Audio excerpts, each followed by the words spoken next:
Buena gente de sexto, ¿cómo están hoy? Bueno, vamos a retomar algunas cuestiones que fuimos trabajando en el último tiempo y esta vez les voy a explicar las situaciones de la alegoría que se encuentran en el caso de la mala sangre y el Antígona Furiosa. De primera instancia hay que entender que Antígona Furiosa puntualmente eh, es una intertextualidad con el clásico texto Antígona y que siempre se trabaja Antígona como una disputa contra la ley, o sea, la ley del hombre y la ley de lo divino, o sea, la ley de lo que corresponde, por decir, la ley natural, de los deseos y de lo que se debe hacer, la ley de la costumbre.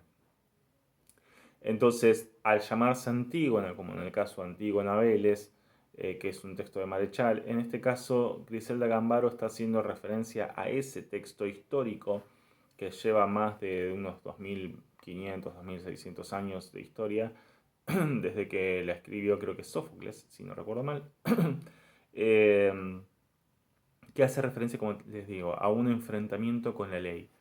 ¿Sí? ¿Qué se debe hacer? Lo que dicta la ley de los hombres cuando es injusta o la ley que dice, o sea, la ley natural que es lo que corresponde. Por ejemplo, velar a nuestros seres queridos o establecer la justicia. Lo que se llama la dique para los griegos. En este caso claramente es una alegoría también del poder, pero una situación de lo que sería el contrapoder. ¿Sí? La otra cara, no cuando se habla desde los poderosos, sino desde el deseo de derrocar a esa situación injusta. Claramente está haciendo una referencia a la situación de la dictadura, ¿no? De la misma manera que lo hizo en La Mala Sangre, eh, y trabaja en la construcción de la tiranía desde la figura de Rosas.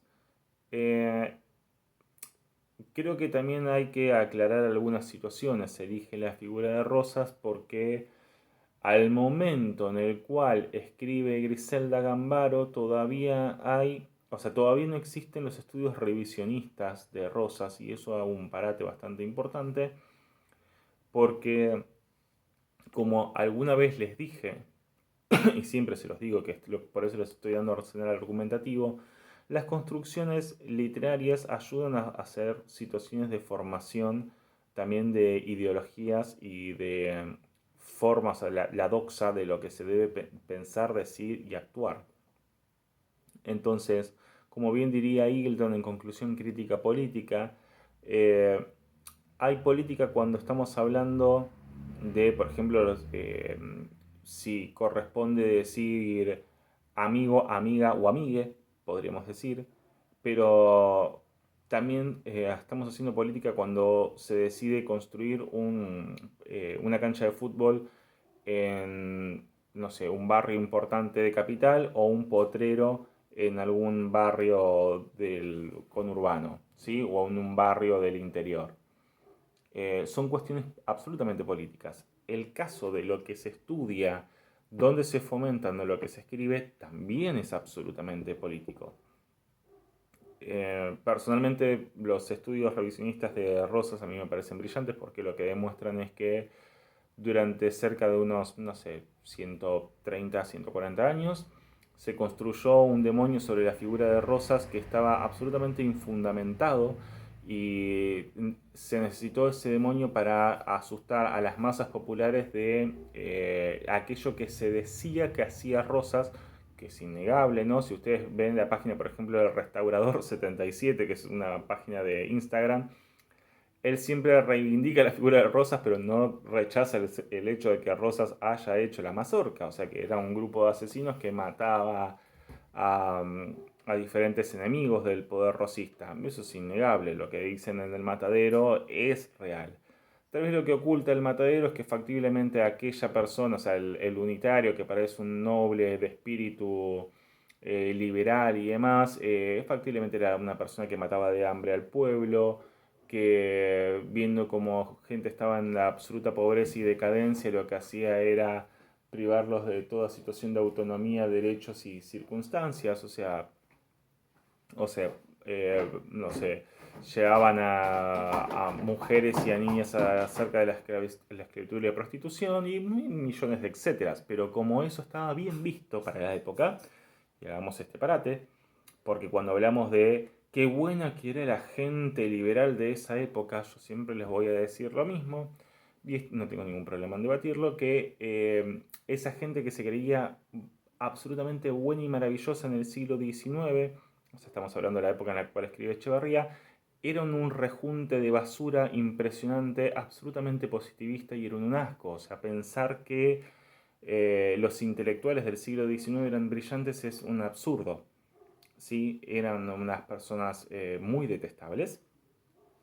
Y cuando se dice, bueno, cada época piensa de su manera, puede ser, pero hubo momentos históricos en donde la libertad de pensamiento sí existía, como por ejemplo cuando se hace una referencia a el libro del buen amor, Juan Ruiz, el archipreste de Ita, habla de las diferentes formas de concepción y construcción de la realidad, algo que no se concebía en el siglo XIX y que establecía que si vos no estabas a favor de lo que ellos pensaban, eras una basura inmunda y que te iban a matar porque estaba bien que te maten o que seas esclavizado. Digo, las peores conquistas del mundo, o sea, las peores situaciones de esclavitud del mundo, comprobado, están en, en el siglo XIX. Y acá hago un párate porque me pueden decir tranquilamente la conquista de América fue mucho peor. No, en realidad no. Está demostrado que en la conquista de América hay una situación de leyenda negra, o sea, la leyenda negra está absolutamente documentada también, y lo que muestra es una situación de oposición a la realidad, o sea, hay un cierto sector que necesita demonizar al imperio español, que no fueron unos santos, pero para que se pueda construir una situación de lo divinos y geniales que fueron los otros colonizadores y que fueron igual de basuras, ¿no? O sea, no es que estamos diciendo mejores y peores, fueron los dos malos. Ahora, sin embargo, en el caso de las conquistas hechas en el siglo XIX, chicos, fueron un desastre. No solo, y se hicieron las mismas cosas que en la conquista de América, sino que además se usaba a los sujetos como situaciones de estudio para todo tipo de cosas y se apareció la teoría del hombroso, o sea, mágicamente aparece la teoría del hombroso para justificar el darwinismo social y la destrucción de las razas aborígenes, o sea, de las culturas aborígenes y de las personas aborígenes.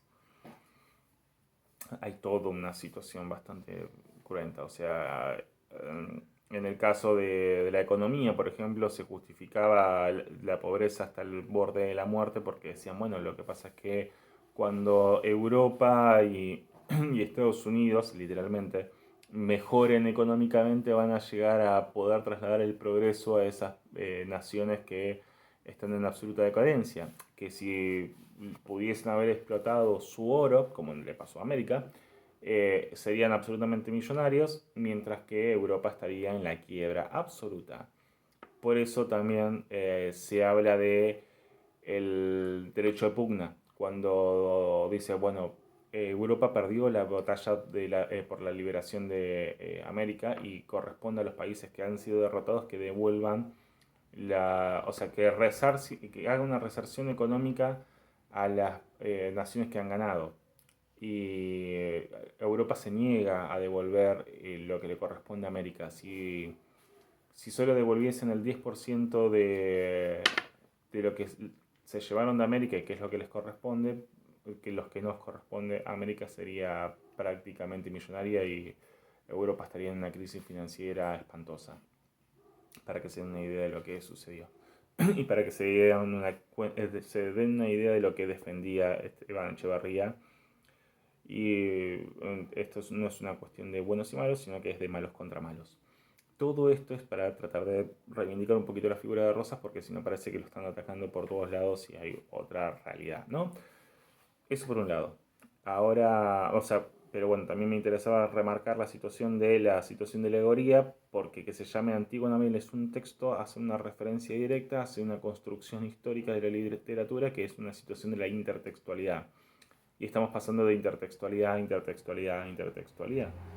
Sí, o sea, la alegoría del poder en El Matadero, la alegoría del poder en La Mala Sangre y la alegoría del poder de Griselda Gambaro están absolutamente unidos por la tiranía, pero ¿desde qué aspecto llamamos tirano a un tirano? Eso también es para considerar. Bueno, gente, esto es con respecto a las situaciones de la intertextualidad y la reivindicación de la figura de Rosas. Ahora continuamos con algunos otros detalles.